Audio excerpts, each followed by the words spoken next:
pour nga xamante même ñu nekk assemblée nationale dañ ci sax ni dañuy ñàkk xam sax lan mooy immunité parlementaire parce que jàpp nañ ne Farba waa APR la moo tax dafa war a jógee dañ ko war a tëbal. daa war a wuy alors que c'est pas le cas donc il y a un problème et exécutif dugal ci loxoom justice moo soxla. yéen ngeen war a livrer seen nit ci nit boobu noonu dañ ne balaa nga koy livrer dafa am lu leen di protéger di l'inviolabilité parlementaire. qui protège l'institution et non le député en protégeant l'institution. ça protège le député. mais institution bi lañ jiital foofu. et foofu ñu le parlementaire. quand il décide du oui ou du non. il va dafa koy décider sur la base des faits motivés pour lesquels il a été saisi. L'Assemblée nationale a été saisie et c'est tout le contraire un peu jamono ji procédure bi de jusque là normal la mais dem ci ngoon lañ ci dugal tuuti lu xaw a wuute. lan exactement waaw lan exactement. démb quand la dame. qui défend Farba Ngom est là. ok mais au moins. ñu bañ ko jox dossier le blanchiment de capitaux c'est pas un fait c'est-à-dire que quand je dis cela. accusation la. boo bëggee matérialiser le blanchiment de capitaux tu diras. am na soupçon lii am na transaction bi dugg na. waaw kii moo la ko envoyé et cetera et la personne en question répond. et le rapporteur prend note. c'est comme ça. sinon amul sens. amul sens. maintenant léegi après léegi député on va le demander de dire oui ou non le jour J après ñu voter oui ou non ñu jeex ça veut dire que député bu am na boo xamante ni ku ci ragal yàlla dinaan déet man du ma wax waaw du ma wax déet am na ñoo xam ne foofu la ñu mujjee léegi li nga xamante ni moom mooy li am tey ci. mais Thioune bala ngay génn foofu. waa Pastef seen groupe parlementaire def nañ communiqué de. nee nañ rapport lettre bi leen procureur jox. c'est dûment motivé parce que dafa viser. le rapport de la CENTIF. beneen bi mooy def na ci infraction yi nga xam ne moom lañ bëgg a toppee Farba Ngom. waaw man gis naa infraction bi. ñu ne 7 infractions au moins. après ñu ne les lettres de transmission yi jógee ci parquet jaar cour d'appel procureur général dem ci ministre de la justice après mu soog a dem ci El Malick Ndiaye mais man gisuma par exemple ci communiqué bi ñu bind ne blanchiment des capitaux foofu wala ñu ne corruption bi voilà ni mu demee fee yi. fii la jógee. jaar fii jaar parce que yow par exemple loolu mooy dossier bi. waaw loolu mooy dossier bi. non c'est-à-dire pour confirmer. waaw pour confirmer ce que Pape Demba dit. oui. Revenons en arrière parce que quand même Ousmane Sonko sur beaucoup de choses il nous sert de repère. La procédure de levée de l'immunité parlementaire de Ousmane Sonko a duré 18 jours entre la demande et l'instruction te bu ngeen xoolee les éléments dont la commission avait reçu dossier complet lañ leen jox mooy maanaam tous les PV d'audition de toutes les personnes yi nga xam ne gendarmerie entendre na leen jël nañ PV yi jébbal ko assemblée ñu teg ci les 3 lettres dont parle Pape Demba la lettre du procureur de la République la lettre du procureur général la lettre du ministre de la Justice ñu teg ci une 4e lettre xam nga mooy ban la lettre motivée du juge d'instruction bu demander pourquoi qui dit pourquoi lui il veut entendre Ousmane Sonko c'est tout ça la ñu dajale jox ko commission bi xam nga lan moo nekkoon débat bi jamono boobu jox leen ñu dossier bi gars yi ne leen non dossier bi mën ngeen ko ñëw lire waaye duñ leen ko jox. amul photo amul on ne fait pas de copie. on ne fait pas de truc alors que fii dossier moo amul. ay lettres moo am lettre de dossier parce que tey jii nii tu ne peux pas amener 4 lettres pour dire que les infractions visées mais non mais tey jii mën naa ne Paldi c'est un vendeur de yamba bindu ko mais. Sur quel élément je me suis basé pour dire que c'est un vendeur de yamba? La sincérité de l'accusation. Bon, le rapport de la CENTIF. Mais non, ouais, mais justement, c'est le rapport de la CENTIF qui est l'élément déclencheur des poursuites contre Farba.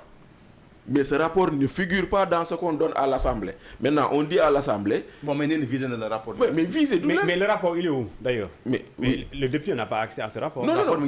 Non, le rapport d'activité de non, le rapport d'activité n'est pas le rapport sur la CENTIF. 4 jours manqués. Ce n'est pas le rapport qui concerne... Non, le rapport... Il y a des rapports spéciaux qu'ils font. Le rapport d'activité, il fait le travail sur toute l'année. Les déclarations de soupçons, ils nous transfèrent.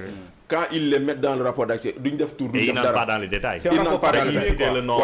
Voilà. Mais par contre, ici, le rapport qui est l'élément déclencheur des poursuites, c'est détaillé. Okay. Ils expliquent lan la amee fan la signalement bi jógee comment ils ont enquêté qu'est-ce qu'ils ont constaté et cetera pourquoi ils estiment que c'est du blanchiment et cetera. Et pourtant bizarrement y a le journal Yoor-Yoor am na si ay éléments yu bëri. oui mais justement maintenant bu demee ba journal Yoor-Yoor mën ko am bu ñu demee ba journal Libération mën ko am. mais lu tax war ñu ko mën a jox député yi. rawatina député yi nekk commission bi nga xam ne ñoom dañ leen naan rapport baa ngi nii bu leen photo mais lire leen jël leen seen note. lire leen delloo mais ça quand même c'est pas compliqué. lire leen delloo parce que tey jii nii boo seetloo pour la levée de l'immunité parlementaire de Sonko loolu moo nekkoon débat bi Cheikh Abdou Bara naan jox leen ñu rapport bi ñu dem lire ko ñu ne non kaay leen lire du génn parce que il ne faut pas violer le secret de l'instruction mais terewul quand même loolu amul fii ñeenti lettre mooy la demande d'accusation c'est quand même quelque part quelque chose de très léger et sur les principes moi je suis d'accord avec Aïssata Tall Sall parce que mënoo leen tere def lu ñuy def Pape Demba mu ngi koy wax parce que aujourd'hui on livre Farba non pas parce qu'on le poursuit mais c'est parce que APR la bokk parce que loolu lay wone malheureusement donc bu fekkente ne noonu lañ koy defee c'est dommage que justement tey jii nii on en arrive à là quand bien même aussi il faut préciser les lois sur la CENTIF sont contraignantes. Également il faut le préciser ça en réalité. Les lois sur la CENTIF sont contraignantes elles sont contraignantes pour le procureur ça on le sait elles sont contraignantes pour l'accusé. Parce que le procureur n'a plus un pouvoir d'appréciation quand un dossier de la CENTIF arrive. La CENTIF bu ñu indee dossier ñu ne c'est un blanchiment ça concerne Bachir Fofana automatiquement le procureur a l'obligation d'ouvrir une information judiciaire et de transmettre le dossier au juge d'instruction et de mettre la personne sous mandat de dépôt. Donc loolu noonu c'est des obligations. Maintenant beneen bi aussi nit ñi dañuy wax naan woy enquête nañ ma kenn joxuma rapport la CENTIF quand elle enquête sur toi du la jox rapport de. du la jox rapport de moom day enquête lu muy enquête mën na gëstu say mbir te xamoo ni ñu ngi gëstu say mbir. waaw tout ce qu'il faut juste c'est du renseignement ça. Voilà tout ce qu'il merci beaucoup c'est du renseignement tout ce qu'il faut juste comprendre c'est une chose il y a ce qu'on appelle dans les textes de la CENTIF la DOS. Déclaration d'opération suspecte. Maintenant lan mooy déclaration d'opération suspecte mooy lépp loo xam ne banque bi jàpp na ni c'est anormal tey jii fàllu xuma boo jotoon benn chèque bu 5 millions xamal ni yow CENTIF yëgal na xam nga sa banque yëgal na ko CENTIF. non Fallou yàgg na laal 5 millions. non waaw moom banque am nangul nañ ko loolu. waaw mais par exemple boo xëyee. wala man ngay wax. boo xëyoon tey jii nii nga war a dem jënd kër. nga ñëw indi liquide. Le notaire est obligé de signaler ça à la CENTIF. On va dire kii fan la ko jëlee donc loolu buy am yow dinañ enquête ci yow te doo xam ni ñu ngi enquête ci yow man j'ai pas là n'est pas mais beneen problème bi fàllu mooy nee nañu l'argent vient du trésor via quelqu'un qui avait des marchés au trésor maintenant pourquoi on poursuit celui qu'on accuse de blanchiment mais celui qui lui a donné de l'argent kenn wax ko dara. Parce qu'on n'a pas besoin de lever l'immunité parlementaire de Tahirou Sarr, il n'est pas député. Mais qu'est-ce qui aujourd'hui fait que lui n'est pas convoqué?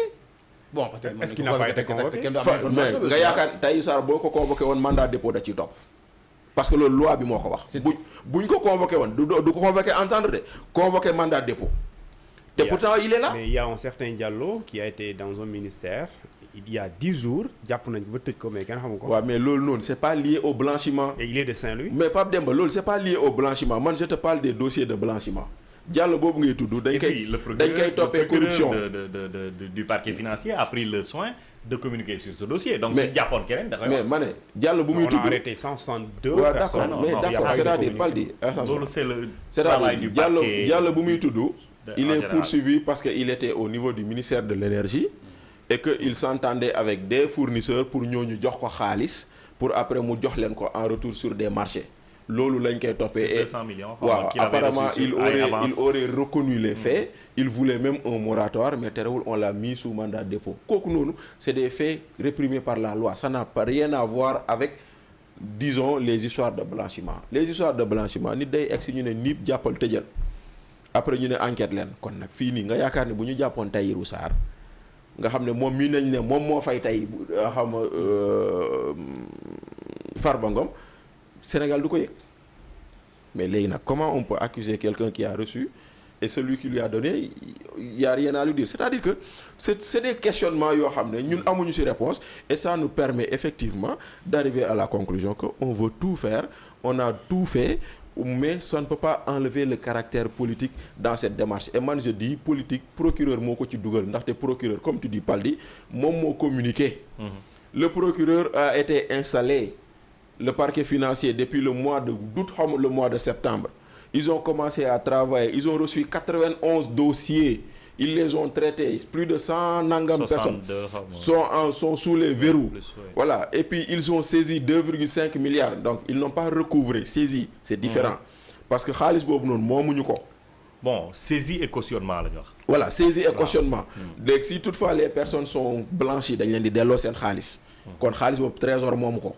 Maintenant yow de tous ces dossiers là plus de 91 dossiers. dafa mel ni Fadilou Keita def na communication di wax ni am na ñoo xamante ne ils ont transigé. est-ce que du caution yooyu la parce que caution yi normalement c'est des caution yëpp c'est des est-ce que du moom loolu lañ ko annoncé mu foog ni cautionnement la mu foog ni dañ transigé. mais dans voilà alors que peut-être que cautionnement pour bañ a def peut-être que loolu la mais dans tous les cas toi tu as 91 dossiers tu travailles depuis septembre tu trouves le moyen de ne parler que de Farba Ngom kon yaa tooñ sa bopp. Parce que communication bi Farba aussi c'est un député et c'est pas n'importe qui aussi mais d'accord léegi waaw d'accord léegi lan moo am solo les montants en jeu ou la personne. Les montants et la personne. Voilà kon nag dans ce cas merci beaucoup et dans ce cas pourquoi Khadim Ba qui est poursuivi pour 300 milliards il y a pas eu de communiqué. Khadim Ba moo ëppale. Khadim Ba est poursuivi pour 300 milliards, il n'y a pas de communiqué. Farba on parle de 3 milliards. Hein? Non, voilà. Non, Farba 125 milliards. Bon, mais ci 125 milliards, il a beaucoup, mais, ouais, 125 milliards. Je sais pas, mais dans tous les cas, yo, nga yor dossier 300 milliards, tu communiques pas là-dessus. Nga yor dossier 125 milliards, tu vas communiquer là-dessus. Et d'ailleurs, parlant de Khadim Ba, est-ce que xam ngeen ni banque bi nga xam ne moom lañ ko doon toppaale banque boobu noonu bàyyi déchargé nañ ko? Oui. Enfin, man ci yow laa ko déggee dégg naa. Mais attends, je t'envoie le lien si tu vois. Je t'envoie le lien. Khadim Ba est poursuivi pour 300 milliards. La banque était poursuivie. Et la banque complice? La banque est poursuivie pour plus que de 300 milliards. Qu'on l'accuse d'être complice de Khadim Ba. La banque est blanchie. Khadim Ba est en prison. Donc. Et c'est un dossier aussi qui mérite peut-être nit ñi xam la moo si nekk quoi. Mais dossier bi dañ koy toppee fraude douanière. maanaam bon que le parquet financier doon na baax. Mais justement, mais on l'a donc comme ça se fait en France. Mais voilà, maintenant aujourd'hui, toi tu poursuis quelqu'un pour 300 milliards, tu te tais. Tu vas poursuivre quelqu'un pour 125 milliards, tu l'ouvres grandement. Mais yo ya tooñ sa bopp. Kon nag maintenant après le communiqué même qui est fait après pour aller dire oui on a tant de dossiers tant boo ko defoon avant ngay def lii man j'ai pas de problème. Parce que c'est comme si on était dans une communication de rattrapage mooy maanaam wax nga benn mbir sénégalais yuuxu nañ opinion bi yuuxu na tu essaies de te rectifier de te justifier. Mais personne ne peut enlever que le dossier a un traitement politique. Je ne dis pas que les faits sont politiques mais le dossier a un traitement politique. waaw d'accord Paldi. C'est clair. Maintenant Pastef Ousmane Sonko ak Diomaye naa jël ñoom ñaar ñi ne si kaw gis nañ lii dal Macky Sall sur la CREI ah beneen bi mooy ñoom je le dis et je le répète toujours dafa am lu ñu dund si wàllu justice ndax def nañ wala defuñ en tout cas gis nañ vague d'arrestation wala yi ñu jàpp ne injustice la bi ñu ñëwee moom wax na ko dem li ñu njëkk a def mooy teg ay assises pour ne justice bi dañ ko war a defaraat doonte conclusion yi dugaluñ ko mais man sama problème mooy aujourd'hui c'est-à-dire naka lañ mën a toog xalaat ne ñooñu mën nañ ñëw ba toog ci bopp réew mi di utiliser justice bi ñu doon dénoncer ne dafay noot ay opposants pour ne dañuy